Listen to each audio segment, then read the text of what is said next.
So I'd like to begin by joining others in thanking Ellie and Dosha and all the people that are sort of backstage supporting this event for this very overdue.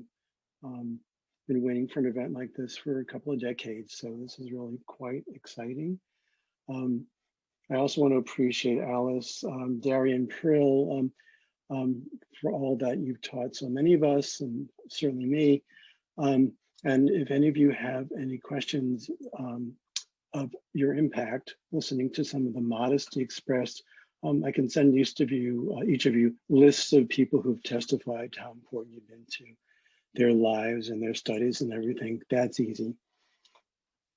So in this panel, we're shifting away from people who worked at the center over to folks who are researchers who have studied the history and personalities and techniques and so on of the center. And later this afternoon, we return back to composers. Clearly, the Columbia-Princeton Electronic Music Center was a highly unusual institution. As has been said, one didn't apply to attend. There was no single route to arrive, no designated funding source for composers, no single aesthetic practice. During his many travels, Vladimir Yushchevsky encouraged composers from all over the world to spend time at the center. And these composers represented a wide range of experience or exposure to electronic music, or frankly, lack of either. Some among the remarkable group of disparate composers who studied and created in the studios discovered it quite by chance, even some of those who went to Columbia to study other things. Others were directed to the center by Aaron Copeland or Edgar Varese, by Yushchevsky's co-founders, Otto Luning, Milton Babbitt, and Roger Sessions. What they did with their new learning and how they applied it to subsequent compositional institutional work varied enormously. The title of this symposium, Unsung Stories, certainly points to the uneven at best inclusion of women and people of color within the institutions of electronic music generally.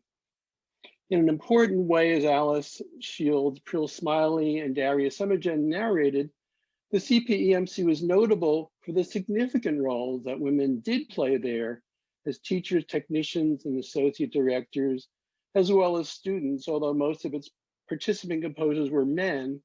But it's important to recall the composers represented an unusual breadth of diversity of cultures and nationalities. But the symposium title also suggests the paucity of documentation to historians and musicologists who seek to track the history of the center, generally, and regarding women composers in specific. The center's archive room, which I visited in the early 2000s, included, in addition to reel-to-reel audio recordings, studio use logs, Yushchevsky and Luning's correspondence, concert program notes, musical scores, information about the synthesizer, although not much of that. Two brief histories that were written, compiled by Yushchevsky in the late 60s, early 70s, and a preliminary list by Alice Shields of compositions that were realized at the center. I want to reiterate what Alice said about her liner notes that you'll find in the 1997 New World Records compilation. It is great, and we'll fill out more of what she talked about during her session. My own research, which focused on composers who came to the center from outside North America during the late 1950s through 70s, and they came from several Latin American countries, quite a number in fact, from Iran, Turkey, Ghana, Israel, Japan, Egypt, Spain, Yugoslavia, and Korea. These all hinged on interviews with composers, mostly male, and teachers. That's collecting and assembling oral histories, which is a critical part of our coming to understand more fully the history of the center. There just is not a lot of written records. Two of the composers that proved particularly difficult to research were women. A third was the only composer from West Africa, Stephen Abanyega. We're fortunate to hear presentations on this panel about Elita Vasquez and Michiko Toyama.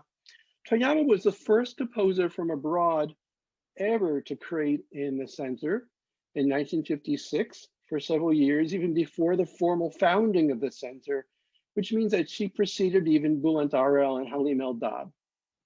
In addition, we'll hear about one of the notable composers of electronic music who's not often thought of in connection with the center, that being Wendy Carlos. And on a theme that's key to the creation of any institution that strives for viability and ideally inclusivity, we'll hear about funding sources for the CPEMC and for some of its composers, but that there were other centers that funded their composer students. This one did not. And we'll also look at how we may understand and meaningfully contextualize the Rockefeller Foundation's history of university arts grants. Funding sources for institutions are, of course, intertwined with broader institutional interests and goals, and thus can have implications beyond the strictly musical. It's worth considering, as I believe some of our presenters may note, whether anything can be spoken of as strictly musical. Following the four presentations, there'll be a brief period of discussion between the panelists, and then we'll be opening up to 15 minutes of questions and answers. As noted, I'll introduce each speaker right before they address their topic, and more extensive biographies can be found in the brochure and the symposium program that's online. First speaker brings us to the beginnings of the center and how it comes together, particularly fiscally. And that is Michael Siwi, who will be speaking to The Voices Rockefeller Heard. Michael is the Alston Burr Resident Dean of Dunster House, Assistant Dean of Harvard College, lecturer and Associate Director of Undergraduate Studies in the Harvard University Department of Music. His main areas of scholarly research focus on patronage, philanthropy, arts education, cultural policy, expertise, connoisseurship. He's the author of Ask the Experts, How Ford Rockefeller and the NEA Changed American Music. So we turn to Michael.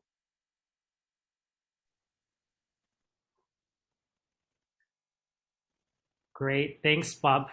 First, I want to say thank you to Ellie for the invitation to talk, as well as all of the work done by the Unsung Stories organizers and coordinators. I feel very lucky to be a part of this group. So for the next 15 minutes, I'll talk very broadly about the initial funding of the Columbia-Princeton Electronic Music Center. I'll argue the ways that funding, philanthropy, and restricted ideas about expertise can and did lead to some groups of people being excluded, unsung, and unstoried, while others garnered significant power and wielded significant influence because of their gender, race, and institutional affiliations. So my background research into the Columbia-Princeton Electronic Music Center came about through my general examination of arts and music funding after the Second World War. As Bob mentioned in my book, Ask the Experts, How Ford, Rockefeller, and the NEA Changed American Music, I write about the experts employed by these funding agencies.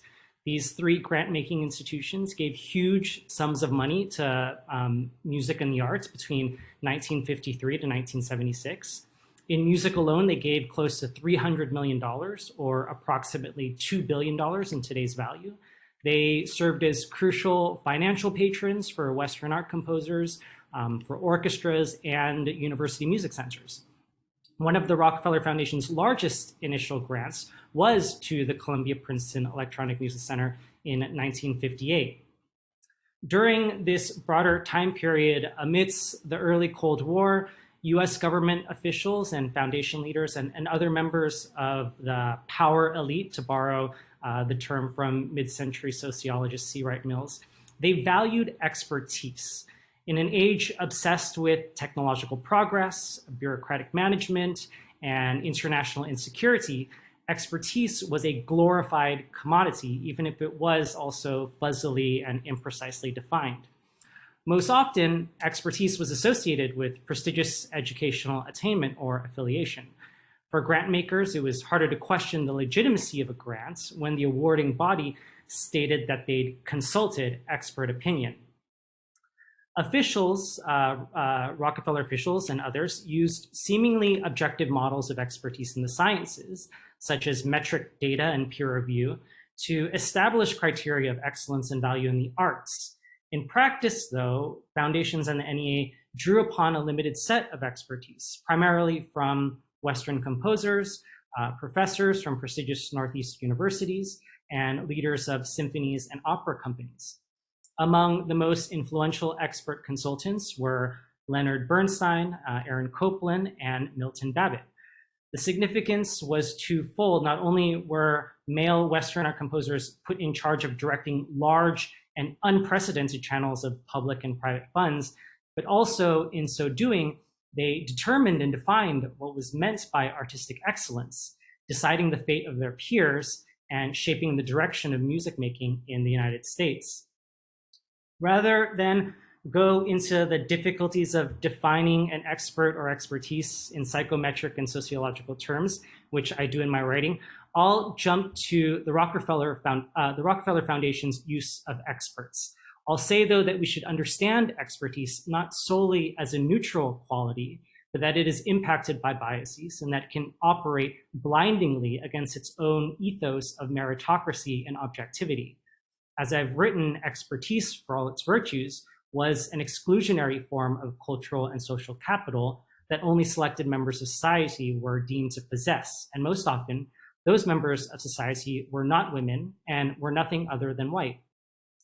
Overall, this funding model greatly overlooked and excluded performers of non-Western music, folk musicians, and jazz artists, not to mention women and artists of color working within art practices such as electronic music.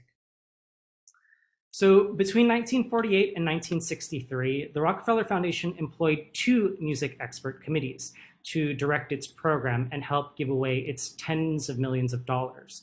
The first was chaired by composer and critic Virgil Thompson, and the second was formed by a group of well-known composers, a music critic, and a musicologist. As Rockefeller Vice President Kenneth W. Thompson noted in his invitation to these people, the purpose of the committee was to bring, quote, a small community of 4 or 5 wise men. Only through working with men of knowledge and stature was it likely that the Foundation's program could evolve in the most creative and promising direction, end quote. Foundations called upon expert consultants because of the generalist and non-arts backgrounds of their officers. So using the terminology of social psychology, Foundation officers employed a referred expertise, or the use of an expertise learned in one domain, for example, social science and humanities, and applied within another, for example, art. At Rockefeller, the humanities division oversaw music grant making. Its director, Charles B. Fast, had received his BS, MA, and PhD in political science from Northwestern University, and he had extensive experience in Japanese studies. His program began with 3 officers: John Marshall, MA in English from Harvard, Chad Bourne Gilpatrick, BS from Harvard, Rhodes Scholar at Oxford with a focus on India, and Edward F. d'Armes, BA in Classics from Princeton, Rhodes Scholar, PhD, Princeton. As it turned out, d'Armes would also leave Rockefeller to join the Ford Foundation as a program officer in the Humanities and Arts program there. Foundation officers used the same grant evaluation forms regardless of division, meaning that in practice, they rated arts grants according to the same utilitarian or scientific purposes as grants in medicine or international development. It was clear that the Foundation attempted to rationalize the arts with the same objectivity as its other departments. One area the Foundation found particularly intriguing was the combining of music composition with laboratory-like scientific rationalization. From the 1950s to the late 1960s, or sorry, even into the 1970s and beyond, the Rockefeller Foundation funded a lot of programs. Between 1964 and 1970, there was this incredible burst of funds to colleges and universities to build or solidify programs in new music composition or contemporary chamber music. Its first foray into an electronic music studio was actually the Columbia-Princeton Center, led by Luning, Usuchevsky, and Babbitt. At the heart of these composers' relationship with Rockefeller officer John Marshall was their tying together of math, science, Cold War anxieties, the RCA synthesizer, and a musical laboratory, in the words of Luning and Usuchevsky. As Bridget mentioned, Rockefeller gave $175,000, or in today's value, $1.5 million over 5 years to the center. It became a point of reference for the foundation's future support, and its members played a powerful role in what became a well-worn music circuit. In total, the Rockefeller Foundation gave 19 grants to 12 institutions amounting to over $2 million, or roughly $18 million in today's value. And that this is just referring to that specific time period, that timeline from the previous slide. There were later programs and schools that were funded. One that I don't mention specifically, but very famous, the University of California at San Diego received a huge Rockefeller grant. So while at this time, $2 million was just a fraction of Rockefeller's overall giving, for the schools and individuals who benefited, such an infusion was like a gushing pipe in a funding desert. It allowed composers to build state-of-the-art electronic studio oases and provided time to experiment, compose, and perform their works across the country. The most prominent facilities were at Columbia-Princeton, Chicago, Iowa, Rutgers, and Mills College. All relied on Rockefeller money, and the leaders at each, prominent composers who held administrative and faculty positions, maintained close ties with Rockefeller officers. The system was very intertwined. For example, Rockefeller's grant to the University of Illinois paid for summer workshops on contemporary music. The workshops were an intensive training ground for the other music centers across the region and country. Foundation staff noted that numerous participants had gone on from Illinois to become members of the Center for New Music in Iowa, the Contemporary Chamber Players in Chicago, and the Creative Associates program at Buffalo. In fact, Professor of Music and Director of Illinois' experimental music studio, Laharan Hiller, moved to Buffalo to become co-director with Lucas Foss in 1968. And Foss, you may also recall, was a member of Rockefeller's group of 5 wise men. Hiller had founded the studio in 1958 after having studied with Milton Babbitt and Roger Sessions at Princeton. We can also see how much these expert composers, how much they benefited. Sarah Lawrence College invited Mario Davidovsky to its lab. Davidovsky, who we know later became the associate director at Columbia-Princeton, was an Argentinian-born composer who had met Babbitt and Copeland at Tanglewood in 1958. By 1960, he began his associate directorship at the Columbia-Princeton Center. In 1964, he taught at the University of Michigan, and then the year later at the Instituto Torcuato Di Tella in Buenos Aires, another Rockefeller-funded new music center. His Synchronisms 1, composed in 1963 for flute and electronic tape, received performances at the greatest number of Rockefeller-funded centers, as I found by examining each center's compiled concert program archives. The performances began at Sarah Lawrence in 1965, then in Buffalo in 1966, Chicago in 1968, Washington in 1969, and Michigan in 1970. He composed Synchronisms 2 in 1963, and it was performed at Iowa in 1968, Sarah Lawrence later that year, and Michigan the year after. I do note that Davidovsky, along with other composers in Bob's history, represented a greater international diversity. So thank you to Bob for certainly bringing this to light. Another composer central to the success of the Columbia-Princeton Center was Milton Babbitt, and he too benefited tremendously from his connections with the foundation. In my writing, I discuss how Babbitt's status as a consulted expert might make us reevaluate the original title of his infamous 1958 article, Who Cares If You Listen, which was The Composer as Specialist. The article appeared in print just slightly before the Rockefeller grant to Columbia-Princeton was announced. Babbitt indeed became the composer as specialist par excellence. He was not just a specialist in the way he composed, but also a specialist in the way Rockefeller entrusted him to make decisions on behalf of the foundation. The significant degree to which Babbitt benefited from these foundation and university relationships makes his revisionist history of being later excluded from grants and prizes, uncovered by Elita Vasquez, even more troubling. Throughout all the examples I discuss in my writing, one strong theme emerged. Social capital was key. The musicians who benefited most were not just randos, but mutual friends.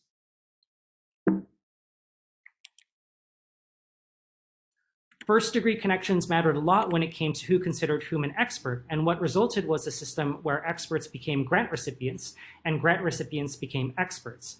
I wish I could delve into further examples to show how astonishingly concentrated this network was. With the hopes that a diagram is worth 1,000 words, I'll just show that there was, tremendous overlap in expert committees across Ford, Rockefeller, and the NEA. So to sum up in total, I want to be clear that I'm not questioning the expertise of the experts involved in this history. They were all experts. They donated, volunteered, and sacrificed countless years, lifetimes to the arts and public service.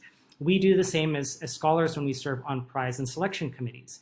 These experts had the best of intentions and were clearly successful in their efforts. A critique of subjectivity and self-interest is almost too easy. Of course, everyone has their own preferences. My larger point is that the recruitment of experts was limited and exclusionary, and that many other experts, especially women and racial minorities, were not consulted and did not participate in the giving out of hundreds of millions of dollars. And for that, music in the United States and the Columbia-Princeton Center was tremendously impacted. Thank you for your time and attention to this. Thanks so much, Michael. We now turn to the first of the composers to be discussed, and Bridget Cohen will speak to Michiko Toyama at the Columbia-Princeton Electronic Music Center. Bridget is Associate Professor of Music at New York University. She has taught and published on the politics of 20th century avant-gardes, archive studies, diaspora and cosmopolitanism theory, 20th century German Jewish thought, histories of genocide and intersections of music, literature, and the visual arts. She is author of Stefan Volpe and the Avant-Garde Diaspora, and of the forthcoming Musical Migration and Imperial New York.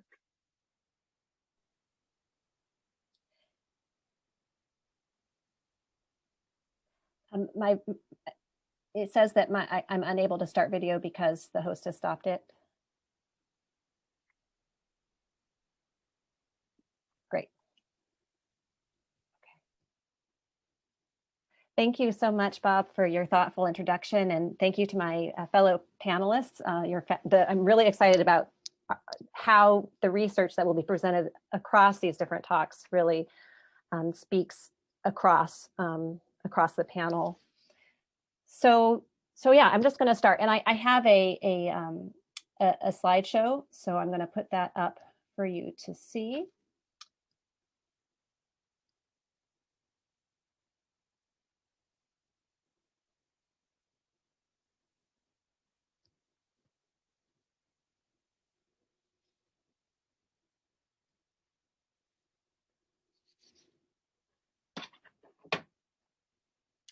Michiko Toyama was the first foreign-born visiting composer at the Columbia-Princeton Electronic Music Center, founded with the support of the Rockefeller Foundation, as we just heard. And I want to add again, or reiterate, that it was founded as a hub for cultural diplomacy in 1959. Despite a wave of scholarship on women in electronic music, Toyama's story remains obscure. The bulk of her presence in published sources consists of only one 1960 album release of her compositions, a telegraphic encyclopedia entry, and an article by music scholar Hiro Mitsuji. Usachevsky and Luning's successful Rockefeller grant application trumpeted, quote, the international aspects of the program, especially in pioneering exchange with the virgin territory of the Far East and the Near East, end of quote. And these, of course, were two decolonizing regions of heightened military and economic interest to the US State Department, which collaborated with the Rockefeller Foundation. Gustachevsky and Luning's description of, quote, the Far East and the Near East as virgin territory shows how they assumed a first in Europe, then elsewhere temporality of diffusion, in keeping with popular modernization theories of the time. In my forthcoming book, I describe the patronage system of the CPEMC in the terms of what I call Acropolis. Acropolis was a popular nickname for Columbia University and its neighborhood in Morningside Heights, used by philanthropists and administrators at mid-century. Acropolis figured Columbia as a cosmopolitan center and as a fortress, as a site for intercultural exchange and for defensive gatekeeping around notions of Western culture. Toyama's situation presents a zone of unpredictability, of flux and transformation, created in the tension between the two functions of Acropolis as a crossroads for exchange and as a bastion for restrictive ideas of Western culture, modernization, and progress that defined Rockefeller policy. As a resident composer, Toyama created novel ways of imagining, dreaming, anticipating, knowing, and desiring through her intense engagement with electronic music technologies under these conditions of ambivalent gatekeeping.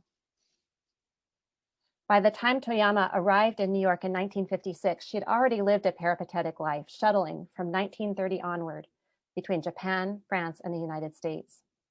She routinely went by the name Françoise. Toyama was born into a family with stunning geographical and economic mobility. Her grandfather, Shuzo Toyama, was a founder of Japanese capitalism, having established modern systems of industry and finance for the Meiji state. Her career benefited directly from the legacy of Meiji globalization processes from which her family's wealth and status derived. In 1930, Toyama relocated to Paris to study piano with Henri Gilles-Machet and composition with Nadia Boulanger. This move should be understood as an outgrowth of the early Japanese feminist movement. In 1937, Toyama won a major prize for her piece, Voice of Yamato, at the 15th Festival of the International Society for Contemporary Music. And it was held in Paris, and she conducted her own piece on opening night. The outbreak of World War II in 1939 cut short Toyama's early career, and she returned to Japan in 1939. In 1941, she married and eventually had 2 children before her husband died in combat. In 1954, she finally returned to Paris to study with Millot and Messiaen at the Conservatoire, while her mother Haru took care of her children. By Toyama's account, she became captivated by Pierre Schaeffer's Musique Concrète in Paris in 1954. In July 1955, she sailed from Le Havre to New York to take up a scholarship for compositional studies at the Berkshire Music Center at Tanglewood. In 1956, Toyama joined the electronic music studio at Columbia University. Michiko Toyama inscribed a vivid first-person account of her professional trajectory into the liner notes of her one and only album, Waka and Other Compositions, released in 1960 by Folkways Records. The album speaks to the challenges she faced seeking to establish a compositional career as a Japanese woman in the US. The album features a headshot of Toyama dressed in a kimono, her hair set in a shimada, her alert eyes glancing sidelong from the 3/4 view of her face. This image plays with American stereotypes of Japanese femininity. Yet the sharpness of Toyama's sidelong glance prevents the image from congealing into pure objectification. Her ostentatiously traditional self-presentation resonates with the image on the album's cover, a woodblock print set off against a mauve electric orange background. The print depicts the 9th century poet Ono no Komachi, an image that thematizes a rich heritage of Japanese women's literacy and cultural production. In the liner notes, Toyama describes how she first encountered Musique Concrète in Paris. Quote, "It was not until 5 years later that I had a chance to try it myself." Toyama's electronic piece, Waka, composed at the CPEMC, brings Japanese classical poetry into dialogue with elements from the downtown spoken word scene and an expressive romantic heritage of European art song. Toyama's work in the Western genre of the art song allows us to ask, and actually she had worked prior to this with Boulanger on art songs in her compositional studies. Her work in the genre of the art song allows us to ask, following Sindhumati Revoluri, quote, what happens when a musical idiom that has narrated Western civilization is also used to tell an alternate history? Is this the ultimate imperialism, the colonizing power of the Western musical language? Or does it threaten the power and autonomy of the Western idiom, revealing that it has porous boundaries and can be manipulated into sounding something unlike itself? Waka proceeds in two parts, each a miniature through composed work in itself. The texts set by Waka 1 and Waka 2 consist of, this is how she titled the two separate parts of Waka. The texts that she sought consist of 5-line love poems from the 12th century collection Hyakunin Shu. The text's authors the text's authors include both men and women side by side. The setting of these texts re-envisions the genre of the European art song, imbued with a romantic heritage, as something compatible with spoken word performance and electronic sounds, popularly conjured as mysterious and otherworldly. Recited in succession, the short individual poems of Waka blend together within a longer narrative arc about love and its consequences. Waka 1 ruminates on the public spectacle of the narrator's love that should remain private, while Waka 2 enacts the narrator's longing for her missing lover, her disordered thoughts, her burning body, and the falling away of herself. This is the imagery that's used. So we're going to listen to the first minute and a half of Waka 1. I'm really excited. I would encourage you to listen first for text painting, pay attention to the thematics of psychic interiority, the skillful handling of montage techniques, for example, the splicing and manipulation of taiko samples, which I think you'll hear, and also the manner in which electronic sounds mimic Japanese instruments or vice versa. So for example, there's one moment, an important moment, when there's an accumulation of sine tones, gradual accumulation of sine tones at different frequencies, which comes to mimic a Japanese sho mouth organ. So let's listen to the first minute and a half.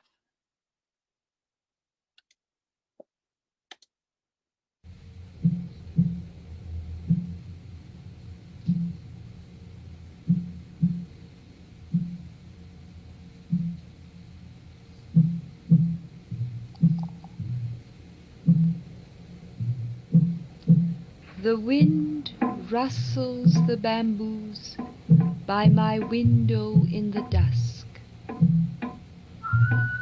Mist floats on the spring meadow. My heart is lonely. A nightingale sings in the dusk. Yes, I'm in love.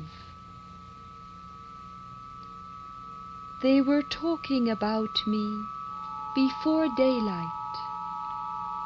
Although I began to love without knowing it, although I hide it, love shows in my face so plainly.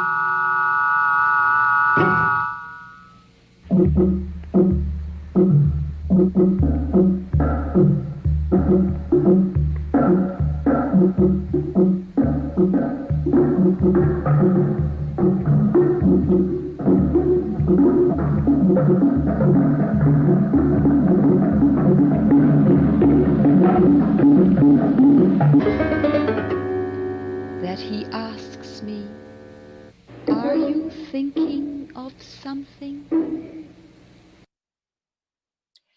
Electronically generated sounds come to mingle with acoustic ones in perceptually confounding ways as the tape medium facilitates a poetics of mutability and shapeshifting. all of this works in the service of a narrative of psychic exploration that is self-consciously intimate, even expressionist in tone.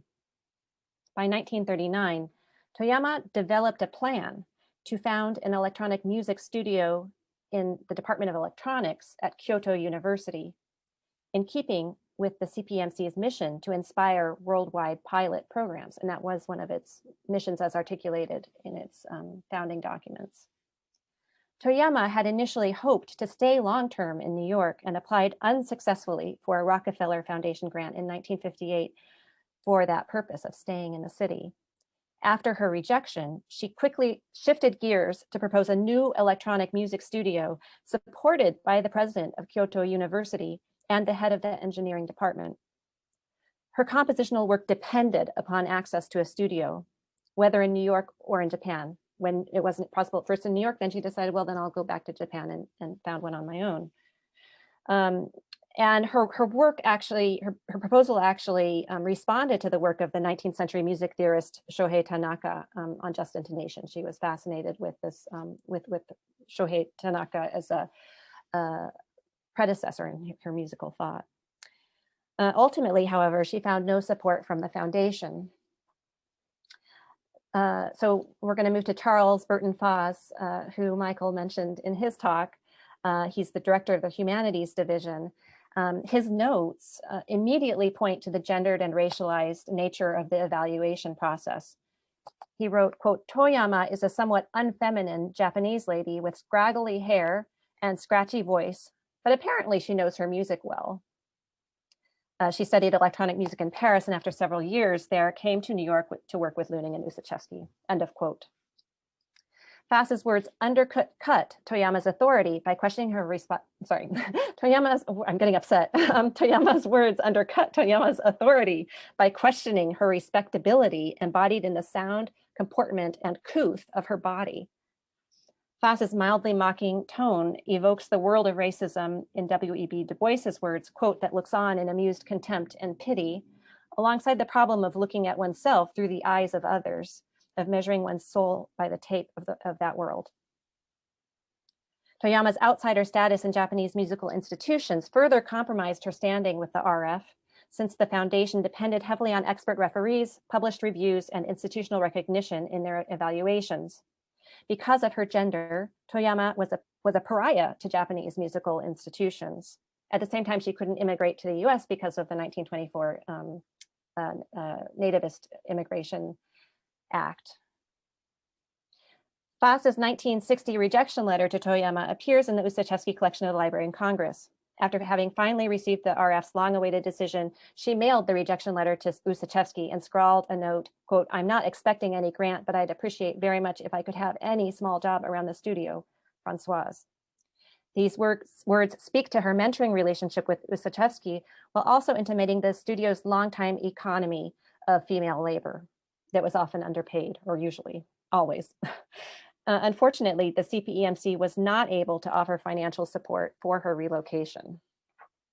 Instead, the Japan Society of New York filled the breach, and the director, Beata Sirota Gordon, made possible the release of Toyama's album, which drew wider audiences to her work and documented it for future generations. Over the course of the following year, however, her compositional career continued to suffer. She couldn't maintain access to a studio, and she received a negative review in Ethnomusicology, the Ethnomusicology journal, Ethnomusicology, which accused her work of cultural inauthenticity. Her reception speaks to the double bind that she faced as a Japanese woman creator, the trap of her work being reduced to exoticist stereotypes on the one hand, and being subject to denigration as a mimicry of Western models on the other. In response to these setbacks, Toyama eventually redirected her career toward acoustics research while pursuing composition as a private endeavor. In Japan, she devoted herself to copying scores and instrumental parts for others, including US composers. Quote, "Unless your bill is paid, I won't be able to leave Japan," she wrote to the composer Louise Talma in 1961. But without institutional support, she couldn't return to the US, and she certainly couldn't begin an immigration process. Following her fellowship at Kyoto University, Toyama eventually came to work as an acoustician at the University of Tokyo in the Department of Information Science, and in the Radio Research Library at the Ministry of Post and Telecommunications. Her abstracts appear in the Journal of the Acoustical Society of America. These projects demonstrate not a complete severance of her creative path as a composer, but rather a continuation of related projects in knowledge production and cross-cultural communication and comparativism. The CPEMC remained a hub for cultural diplomacy throughout the 60s and 70s, attracting dozens of visiting composers from throughout the world, as we've heard. Toyama and her immediate successor, Halim Eldab, about whom I write elsewhere, were forerunners for what became a thriving soft power program. How visiting and immigrating composers navigated this altered and altering place, now popularly imagined as the uptown scene, remains a vital subject that may well render uptown foreign to itself. Thank you very much.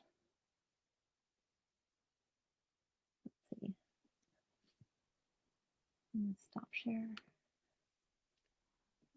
Thank you, Bridget. I'm reminded that in addition to Toyama, Bülent Arel himself had attempted to go back home to Turkey and found a studio, and for different kinds of reasons found that impossible.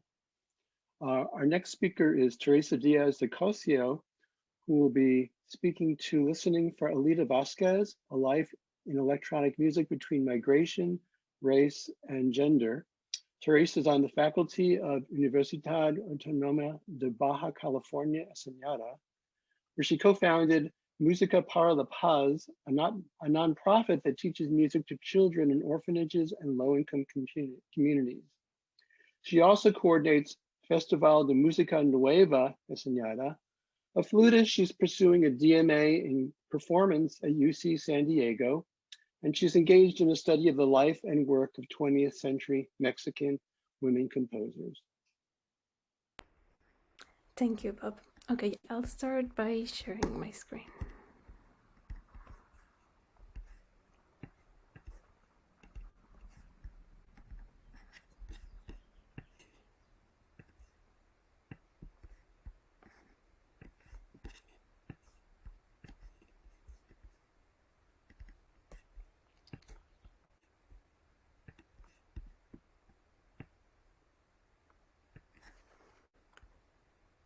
This presentation examines the life and work of the composer, teacher, and pianist Elita Vasquez Ayala, and explores how Vasquez navigated race, gender, and transnational networks in her work between Mexico and New York and the Columbia-Princeton Electronic Music Center.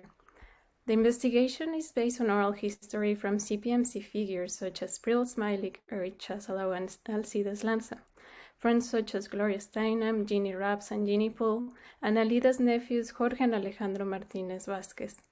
Archival work at the Women Philharmonic Orchestra and the Institute for the Study of Women, and theoretical coordinates are also key to construct the narrative, such as Bob Gluck, Pamela Jones, on Alcides Lanza, Jeannie Poole, and Esperanza Pulido. I'm currently waiting to visit the Esperanza Pulido and the New York Public Library archives. All these resources are crucial because apart from 45 photographs, Alita's personal belongings were destroyed at the end of her life, as those around her were not aware of the significance of her work. And even when she was active as a composer prior to 1984, as I will show, her background as a Mexican-American woman in her 40s, her commitment to melody and self-determination to keep her own aesthetic took her away from narratives in hostile environments. Because of her race, she had to straighten her hair, and at the culmination of her DMA, her project was rejected. Alita is unknown in the narrative of Mexican-American performers and composers, and I only learned about her by coincidence a year ago after reading Esperanza's Pulido chapter on Mexican women composers from 1983. Alita's childhood and the beginning of her music education involved in Mexico City. She was born to a family of 3 daughters, her father Mateo Sergio Vasquez and mother Rosalia Ayala, who was an avid singer. In the early years of the daughters, she was expelled from the house and her family, but the voice of the mother remained in the memories of the 3 girls, and we're going to observe how Alita and her sister Dora found ways to connect singing to their activities all their lives. In Alita's case, she sang while accompanying herself on guitar. conducted a choir, and pertaining this conference, her compositions, beyond the practice of serialism to polytonal, had always a singing quality. Plus, she was an active member of the International Congress for Women Musicians. As a child, Alida was enrolled at the Conservatorio Nacional de Música in Mexico City, and years later at this institution she met Claude Rao, who, impressed with her piano abilities, took Alida under his wing and brought her to New York in 1948. Alida was 17. The connection with the Rao and the Jewish community created important bridges for Alida, and among those was Rao's friendship with pianist and contemporary music expert Gret Sultan. Later in the 70s, Sultan became a good friend and mentor to Alida during a period in which she was collaborated with Cage and had other pupils such as Christian Wolff and Lucia Duglosevsky. And we can see this friendship on Alida's dedication of her septet from 1974 to Sultan. In a life driven by curiosity and persistence, Alida broke expectations, and during her first decade in New York, she explored paths in music education. From Jeannie Raps, who was a co-worker at Manes and close friend of Alida, we learn about Alida's approach to teaching. Quote, "She had a very unique way of teaching and her own system of teaching music theory. Manes was very famous for his theory program, and she was not teaching that way. She was an outsider wherever she was. She was an outsider at Manes and she was an outsider at Columbia because she had her own way of doing things." End of quote. And this determination we're observing in the 60s is going to leave a profound mark on Alida's life a decade later. From Jeannie, we also learned that they became friends because both, quote, were arg feminism, and so we bonded as feminists. We all knew we were not able to make the career we wanted to make. You know, she was close to Gloria, so, end of quote. And here she's referring to Gloria Steinem, who was a friend and neighbor of Alida at 73rd Street, and who during Alida's last years served the role of family member and legal guardian. In my interview with Gloria, she remarked Alida was, quote, very devoted to music, its teaching and composing, end of quote. And Alida and Gloria also commented in regard to equity, quote, "I had the impression that she and other women musicians and composers were marginalized when compared with their male counterparts.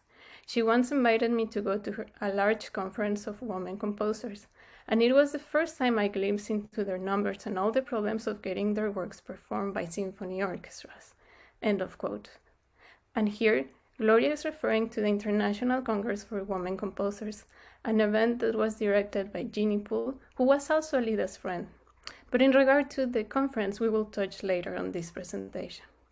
Another important friend to Alida was Esperanza Pulido, who from her position as a director of the journal Heterofonía in Mexico, published Alida's scores and letters, as she felt there was a gap in recognition of Mexican composers.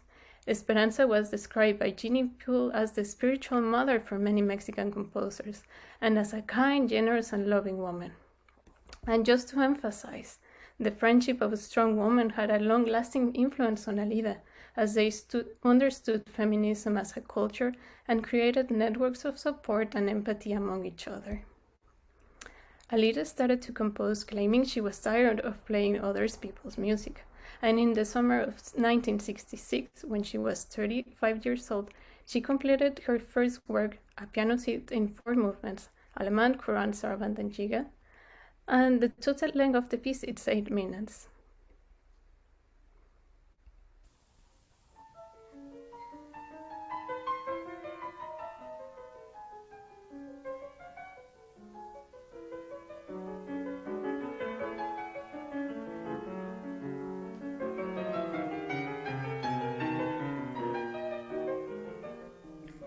Following her desire to learn composition, Alida enrolled at City College in 1973 to earn a master in music under the tutelage of Mario Davidovsky, who later connected her to the CPEMC, where she studied between 1977 and 1984. Plus, she taught courses on the use of the equipment to students. Alida managed to support herself as an organist and conducted a choir at Smoky Mary, while a student at Columbia. Along with Alida, there was a crew of Latin American students that arrived through the outreach efforts of CPEMC professors such as Susachevsky and Davidovsky, who more than once traveled to El Centro Latinoamericano de Altos Estudios Musicales CLAEM in Argentina. Alcides Lanza was among the students who walked the path between the CLAEM and the CPEMC, and upon arrival to New York in 1965 wrote Interferences 1, using exactly the same instruments to the group of Boriner and Solberger were using at the time, then handed to the directors of the Contemporary Music Group of Columbia University, but the work wasn't performed. Alcides described this as a local problem, uptown versus downtown, and Alida herself was moving between the up and the downtown scene, as she had the connection to Columbia and the CPMC, but parallel, she continued her piano lessons with Gret Sultan while she was a student at Columbia. At the CPMC, Prill Smiley was one of Alida's mentors who taught her the technical side of the equipment, which wasn't digital nor synthesizer yet. She taught her all the details of how to splice, use the machines, use the tape recorders, and supply the tape. And Prill recalls that Alida was one of the first female composers that was studying in the electronic music field and was a contemporary of Ursula Mamlock. Prill remembered Alida was just a totally charming person who had a great sense of humor. She was short in stature, and there was a little footstool about 10 inches high underneath the tape recording consoles, quote, which she would move around when she was working with the mixing channel or the tape recorders, and it was somewhat part of the charm of her, a great composer. She was a great combination of a wonderful personality because she was very, very serious, and she felt like every minute, all the time she spent in the studio, it was a privilege to be there and to be able to do this sound research, and she sought as much learning as she could, end of quote. Chasselow knew Alida as a friend and part of the group of students from the CPMC, and he remembers she was one of the few women working at the studio, quote, I will show up and she will be, this is a very gendered thing, is that the men who use the studio will be like just leaving stuff all over the place, and Alida will clean things up and curse at the men, and say, why do you guys leave all this stuff around? And I will agree because it was really terrible, end of quote. In 1977, Alida created electronic moods and piano sounds, to which Prill Smiley helped to deconstruct how the electronics were created, and I will mention a few. For the source of the material of her sounds, she used a white noise generator and a sound wave generator, producing pitches, particularly the sine wave generators. In order to modify her sounds, she used various multiplication devices to create textures, bandpass filters, and envelope controls to chop the sound into rhythms, and an echo camper. She also used a classical analog studio tape recorder technique, including speed control, backward play, and feedback loops.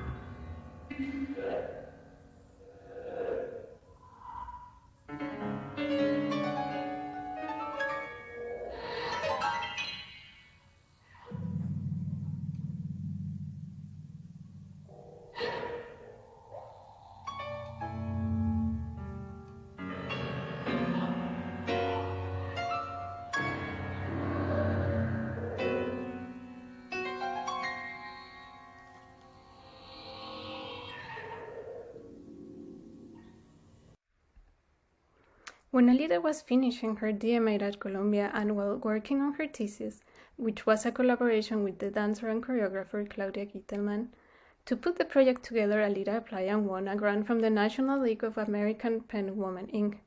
In her application, Alida writes, I finished the work last year under the supervision of Professor Jack Beston at Columbia University.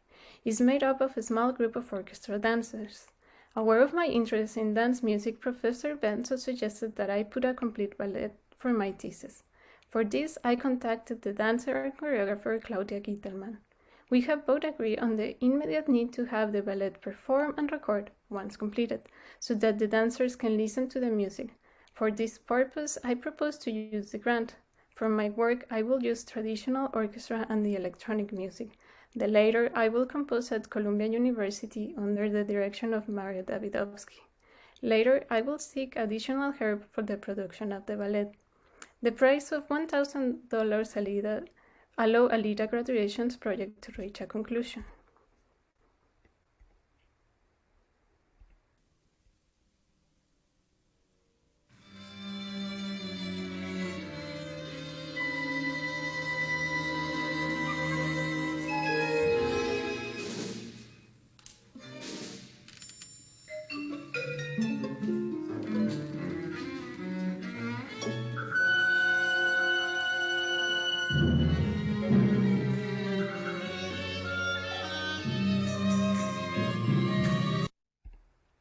In September from 1979, Alida described the experience to Esperanza Pulido in a letter.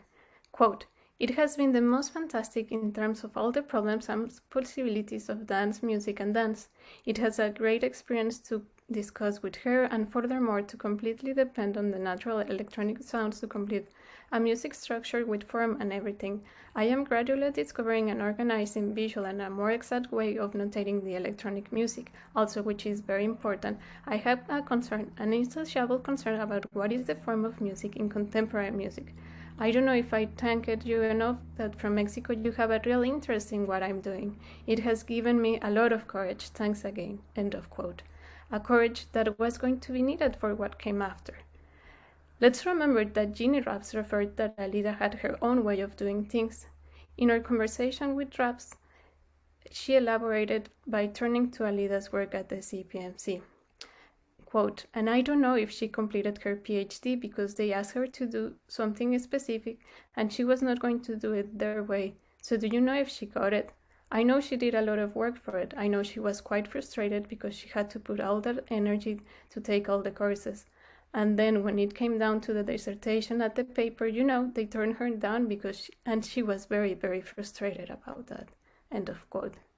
Jeannie Poole offered another striking account. Quote, "Alida had a gift for melody that they really didn't like much because of her. She was very sentimental and wrote music of the heart.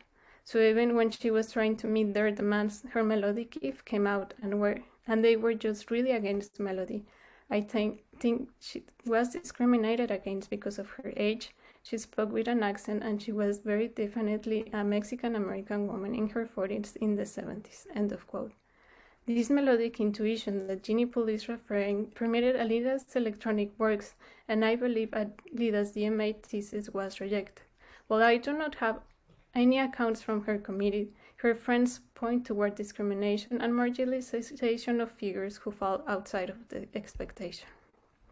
The last year of Alida's at the CPMC was 1984, and she stopped composing afterwards.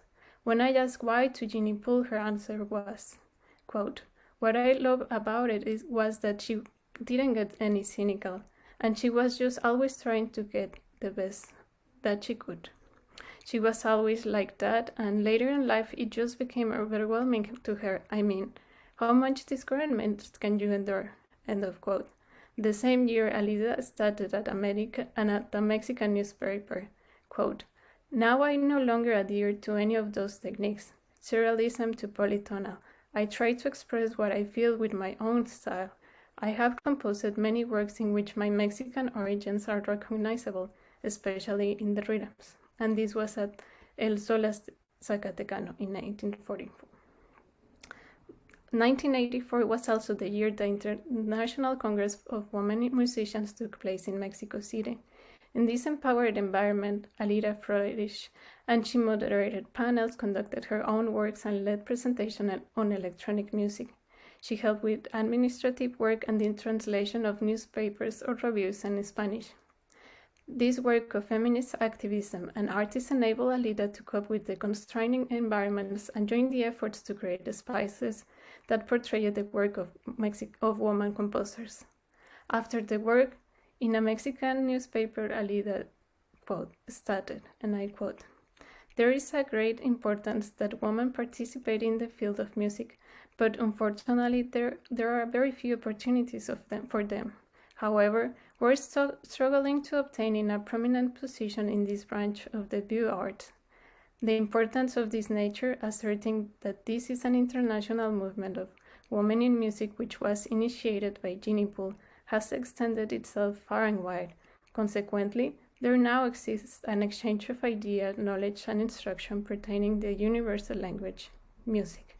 My heart is brimming with pride because to be in my country listening to my music is the utmost gratification. End of quote. Thank you.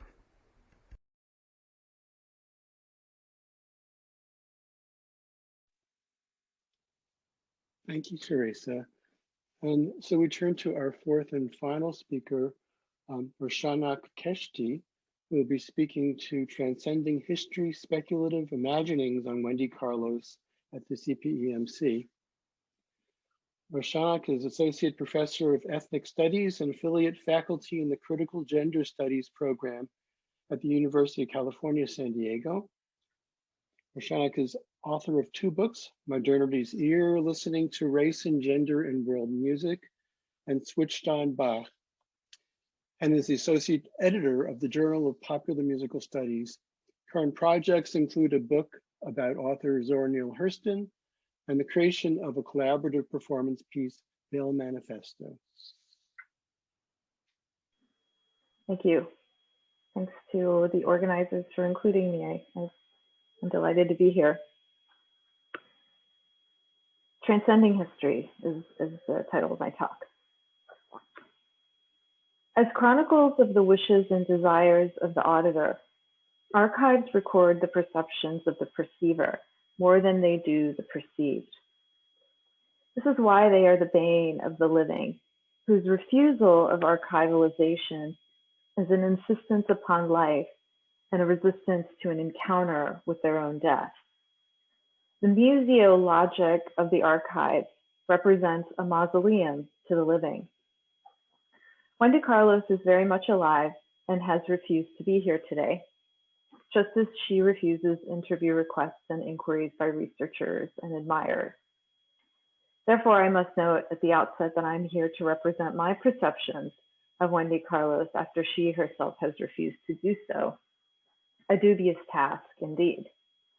For one, because I was not there, I do not know, nor have I spoken to Wendy Carlos, and the names of both the center and the person are not as they were in the 1960s. The archive is thus not representative, but is constructive.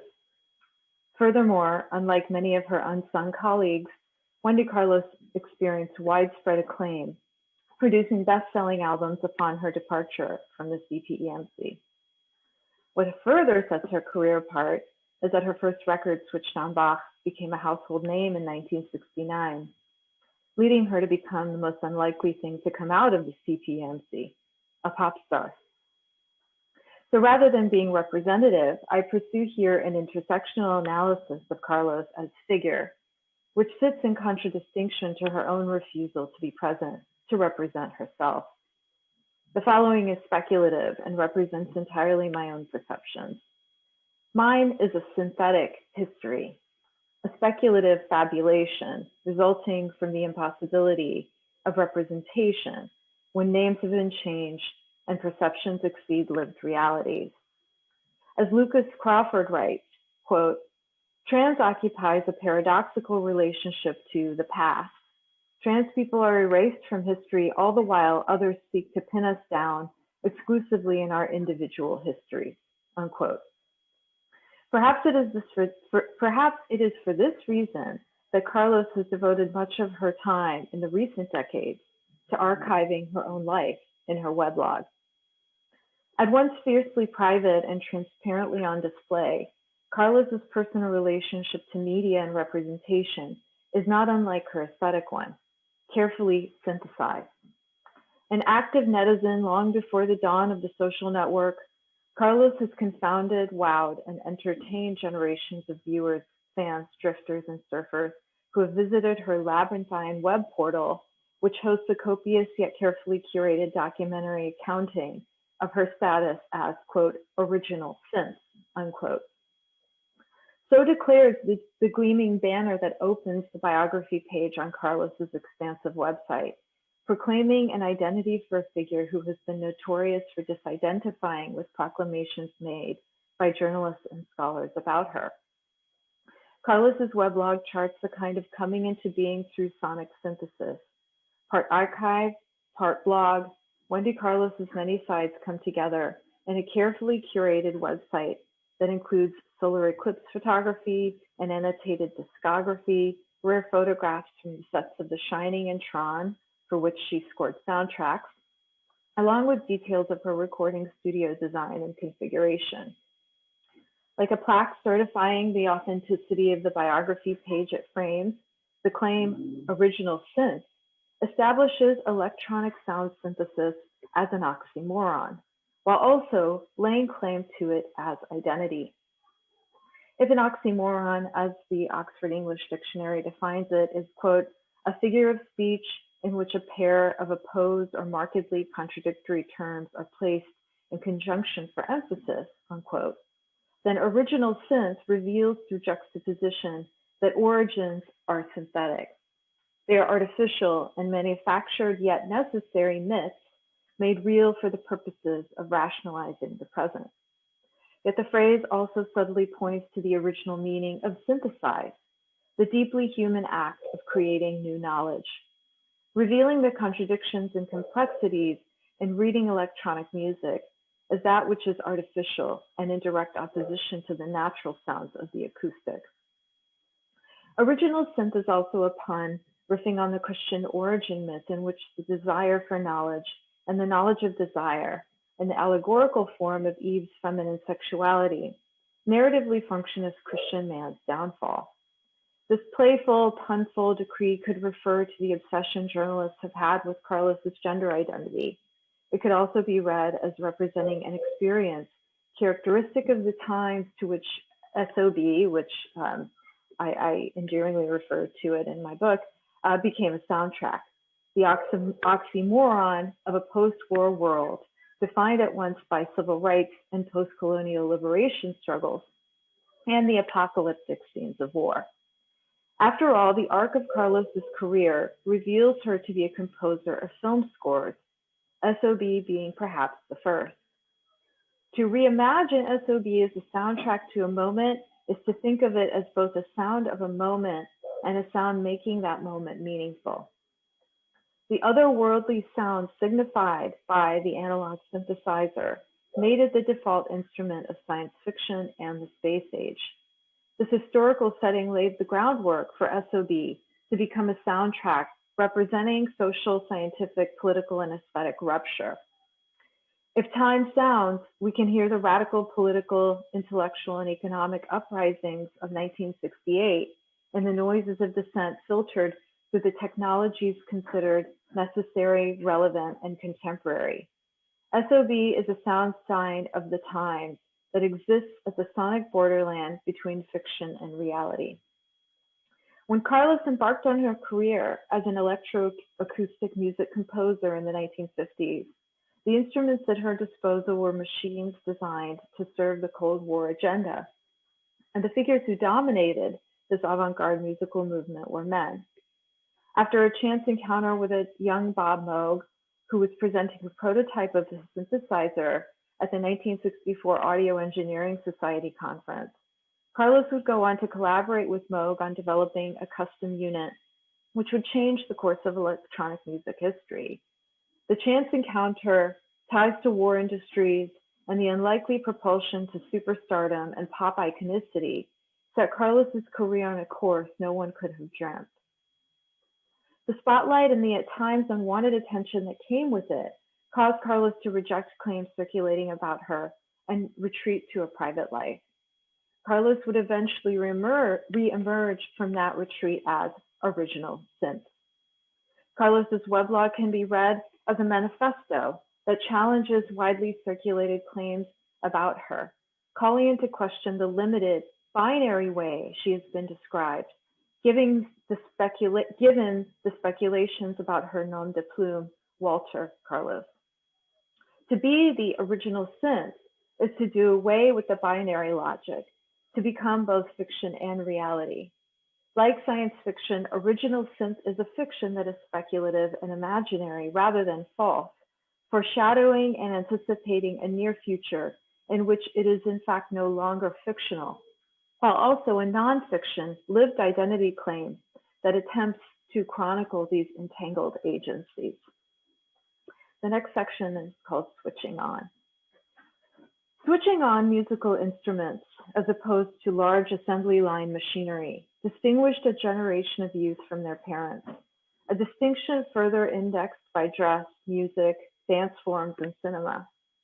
By 1968, when Columbia Records released an album called Switched on Bach, consisting of 12 pieces by the 18th century classical composer, performed on a Moog synthesizer, the switched on generation embraced it as a kind of soundtrack to their lives, accumulating Grammy Awards and dominating the pop music charts for years to come. SOB exceeded all expectations and spawned a new subgenre of Moog-centric and electronic music interpretations of any and all forms of music. What more could be said about an album that has been written about and obsessed over by cultists for the last 50 years? For starters, it is an album constantly being rediscovered almost yearly by new generations of listeners since its release. SOB was a platinum-selling album that won 3 Grammys in 1969, entered the top 40 charts, stayed there for 17 weeks, and remained in the top-selling 200 albums for over a year. Subsequent to SOB's wild success, Carlos retreated into a guarded private life and rejected most representations of her, while simultaneously self-publishing a veritable digital memoir in the form of her website. Maybe she did so in an effort to complicate the narrow-minded preoccupations with her gender, exemplified and influenced by the many exposés written about her through the presentation of her myriad other talents and interests. Among Carlos's many creative activities are numerous annotated spoken word recordings in which she offers historical facts on the painstaking process she, Benjamin Folkman, and Rachel Elkind engaged in while assembling each sound and getting to know the quirks of her electronic instruments. Carlos took control of her own messaging and produced a complex multimedia archive that complicates the way she was reduced in the popular media, as well as the various archives, such as the one we're discussing today. The next section is called Synth-Gender. The author's, artist's, composer's autograph or signature has been a subject of substantial reflection. Not only does the signature guarantee immortality, but in the culture industries of art, which promote the branding of the artist's name, the signature is also a commodity that accumulates value. Toward the latter part of the 1970s, journalists began to fixate on the gender of Carlos's name change. This was not only a result of the value that had accumulated to Carlos's signature, but the downgrade in social standing from white man to white woman Carlos elected. In an era that equated technology with masculinity, this was especially troubling for some commentators. Thus, the declaration, Wendy Carlos is the original synth, lays claim to being both a Wendy and an original synth, an intersectional embodiment that represents what I call a synth gender. Synth gender draws our attention to the gender identity disorder inherent to electronic music. It chronicles the hostile takeover of the sonic realm by fascists and warmongers after capitalists had deliberately feminized sound in the late 19th century through the domestication of the piano, the phonograph, and even audio recording. Since gender is not a futurist utopian wish, it is a gender ontology that moves across time, form, and space through sound. Unlike cisgender, which often describes perceived gender conformity, cisgender merges sound and gender and refuses normative gender legibility. To be an original synth is to dispense with the binary gendering of electronic music over the course of its technological history. Synth-gender employs gender noise to refute the listener's wish for gender legibility. Synth-gender also rejects any primacy given to originals. So-called originals and analogs are equals. Not only does synth-gender reflect a musician who changes as a result of becoming entangled with the synthesizer, but it changes the instrument, which becomes tainted or elevated by the musician. These entities become mutually constituted as a synth-gendered agency. They become synthesized. The next section is called shapeshifting. Shapeshifting is a timeless and universal wish, traceable across cultures, religions, and time periods.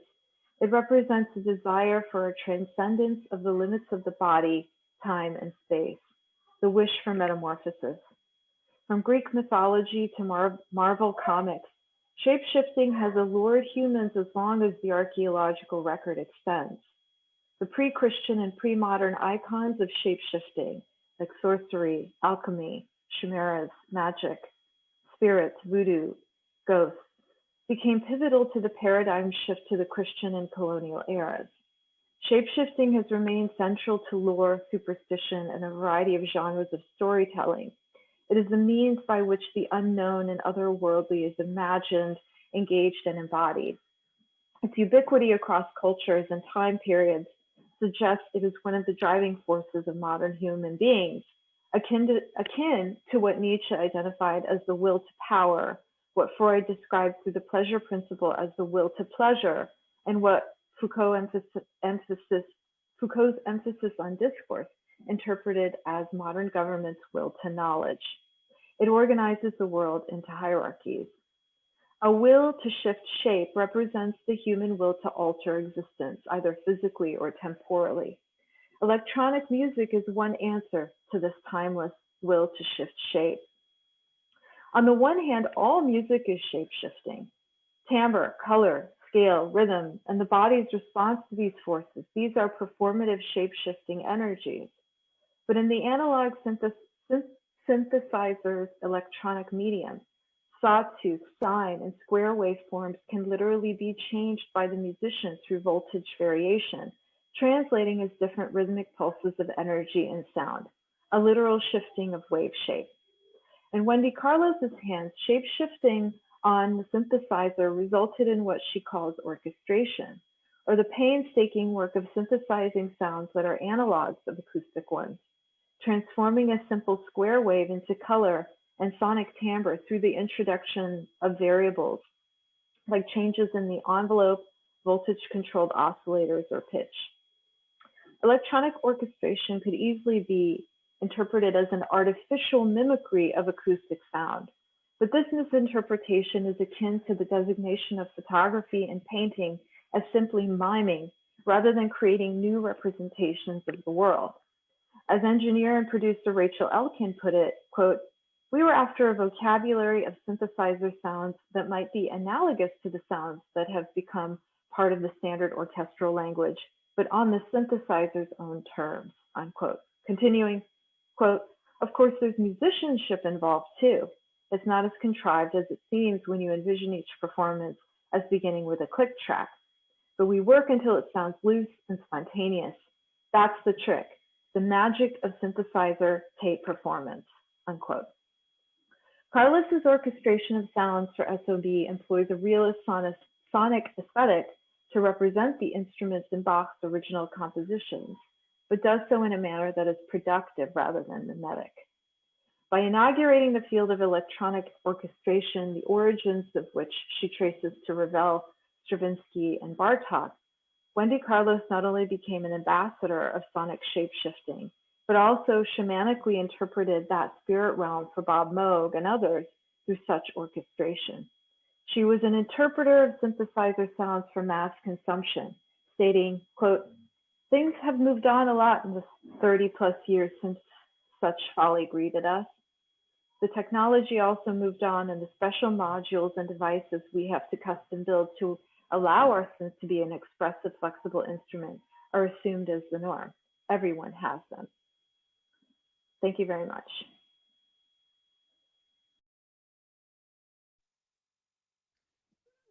Thank you, Roshanak.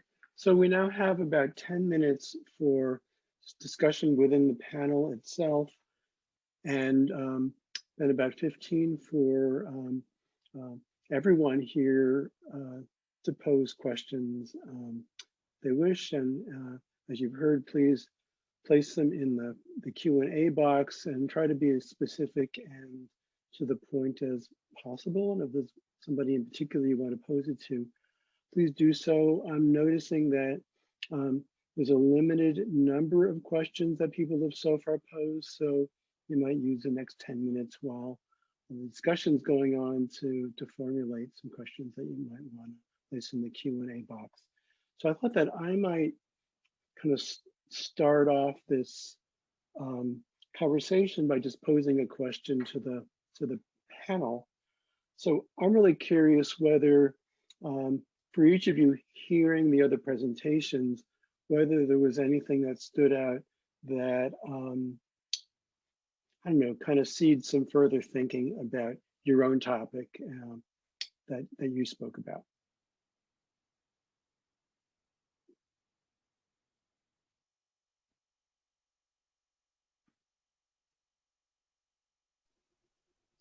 I'll just say something briefly. It gives me a sense of how much work there is to be done. Because here we are bringing together a few individual narratives. And when we think about the larger institutional structures and questions of identity that play out in relation to those structures at this moment when a whole new, basically a whole new kind of techno culture is emerging. And then when you think about that in relation to the United States setting in the 1960s and 1970s and onward, it opens up such an enormous field of inquiry. And here we've just been grappling with basic questions of archive. You know, that's also kind of a continuity across all of them, gathering the oral history and the archival documents, and then the questions that emerged both in terms of the ethics of the archive, as Roshanak was pointing out, and also in relation to what is an electronic music archive. And the archive involves instruments that are degrading and tape that is degrading. And so I feel overwhelmed, but in a good way.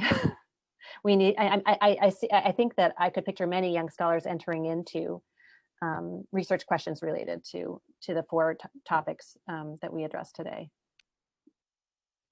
Others in the panel who want to speak to reactions to others and how you're thinking about your own work, your own person?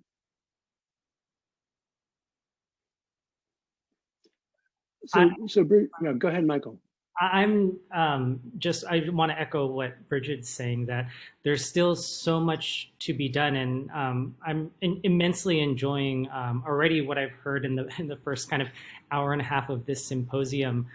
With my own research, I kind of know a lot about everything that leads up to the establishment of something, and then it's almost like, okay, well, that's the extent of what I know, and then now I'm able to learn so much about the music, the unsung stories that were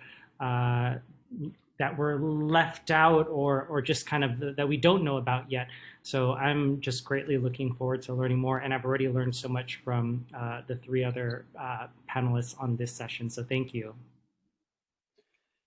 So I'm curious, just seizing on Roshanak's, I guess, metaphor of shape-shifting, which, I mean, I think we could probably spend an entire day or two talking about that and its many guises in reference to this field and others. So I'm curious, for Teresa and Bridget, are there ways that you can think of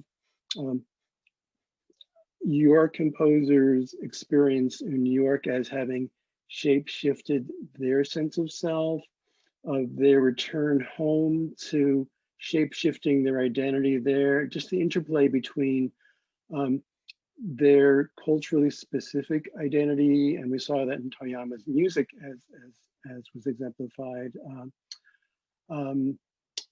Anyway, just thoughts about the interplay of sort of sense of self in New York and back home, and et cetera. I see the electronic music studio as a laboratory of the self, and I'm particularly interested in questions of how the studio functions as a laboratory through which a person engages in a kind of introspective kind of transformational process through engagement with the laboratory medium and with the machines, and how that intersects with, you know, the experience of migration and being connected with multiple cultural affiliations, and how that relates to the kind of montage aesthetics that's playing out in the studio, specifically in relation to the tape. And so I can see how that relates to Teresa's work potentially very much. And I'm also interested in thinking about, in relation to Roshanak's paper, thinking about, you know, of course, shape-shifting identity in relation to sexuality. There's so many ways to think about that, how the laboratory is a studio for the cultivation of the self, or the transformation of the self. Right. I also would go back to Alice's comments about the physicality of the tape medium, and of that being sort of an embodied experience, which is so different than almost any form of computer music. Teresa, thoughts about Vasquez's evolving sense of self in relationship to her engagement with electronic music? Yes, she mentioned in one of the letters that she was really interested in the assimilation of all those influences, and how she was able to portray this idea of being a Mexican woman through the different rhythms that she was using in her music. And this is an area that could be further explored as this research keeps unfolding. Roshanak, any further things you want to add with reference to Carlos, Mr. Gag? Sure. I mean, I think, you know, so far, hearing from composers and hearing about composers, there's a great tension between the conditions of production that were very, you know, representative of the mid-century world that these women, you know, occupied, and the sound as this kind of fantasy, you know, political utopia that had the potential to imagine going beyond those limits. I think there's that tension that very much, you know, we're hearing echoes of that. And, you know, also thinking about the intentions that the Department of State, that the various foundations had for the so-called soft power and the influence that the CPEMC would wield in the world. The tension that holds with the unintended outcomes of what the CPEMC did produce. And so, you know, Wendy Carlos's album is very much one of those unintended outcomes that really could not be predicted, and certainly was not predicted by Columbia Records. So, you know, the intentions and the world that very much, you know, had a kind of material limit to it, we're always working in contrast with the unintended. And I think that's a really beautiful and poetic site of exploration. And if they couldn't predict her most famous work, never mind sonic seasonings, and that kind of engagement, which was, you know, a whole other kind of a thing. Other thoughts from the panel? I would also add that in the case of Toyama, I would say that the unpredictable outcome of her having developed this extraordinary poetics in the studio, that ended up being ripe for discipline or rebuke, as we see in her encounter with the Rockefeller Foundation when she was applying for the grant. And so there are also really kind of brutal consequences brutal kind of reactions to that tension that Roshanak was describing, the tension between the unintended consequences and the kind of expectations and structures that the soft power infrastructure put into place. And so in a sense, I see that as making me beholden to the task of recovering something of the wonder or of the, the kind of incredibly promising potential of the creativity that happened in the studio, even though Toyama's career was in some sense, curtailed. Right, and we've been only talking about, quote unquote, soft power. Never mind the not so soft power that funded the mainframe computers that early composers at universities that had them were using sort of late night time. Who was funding that and to what purposes?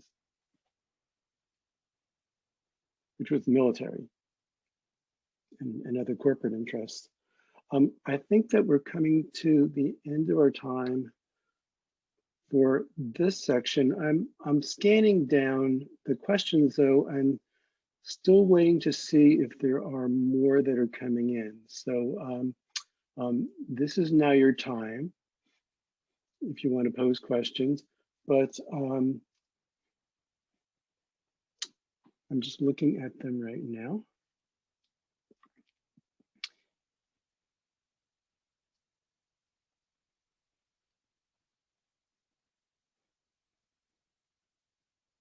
So Ted Gordon asks what Ted refers to as a very abstract question. What do the panelists think about the differing visions of, quote, the future of music that seem to be so often embedded in works created at the CPEMC in the 1960s? Did this heterogeneity operate against the top-down narrative of the Rockefeller Foundation, Columbia, or with it, or something else?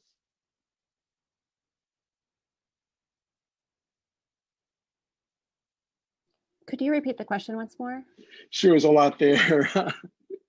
And Ted refers to it as an abstract question, and it is. So he's asking whether you can somehow align the, I guess it's the visions of a musical future that was kind of, as he refers to it, as embedded in the works that were created in the center. But then on the other side of it, the very hierarchical structure of Columbia University, of the Rockefeller Foundation, and that tension. A little better? I think in the case of Toyama, in some ways it goes against it, in some ways it goes with it. So it goes with it to the extent that Toyama was kind of born into a family that was very much involved in globalization processes from the late 19th century onward. And the one article by Hiromi Tsuji that is written about Toyama, which involved her interviewing Toyama, in that article, she states that Toyama greatly admired her grandfather's innovations and his standing in the world and his cosmopolitanism. And he's a person who really was a major player in Japanese international banking. So, so that in some ways aligns well with U.S. Kind of ideologies of globalization during the Cold War in the 1950s, 1960s. There's a kind of elite cosmopolitanism that joins her actually with the milieu of the Rockefeller Foundation, even though Rockefeller Foundation, the officers instead see racial difference and gender difference, but in some ways she had a lot in common with them in the sense that she was, she was interested in cultural diplomacy. She was interested in transnational circuits of networks of exchange. She's interested in business, business being part of that, and financing that.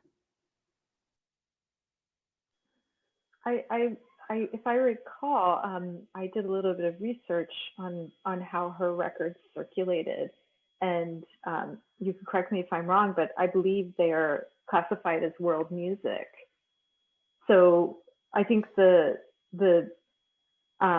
perception that electronic music is a deracinated, form of music is very much challenged by how the works being produced by this, international cast of composers was actually being circulated in the site of distribution.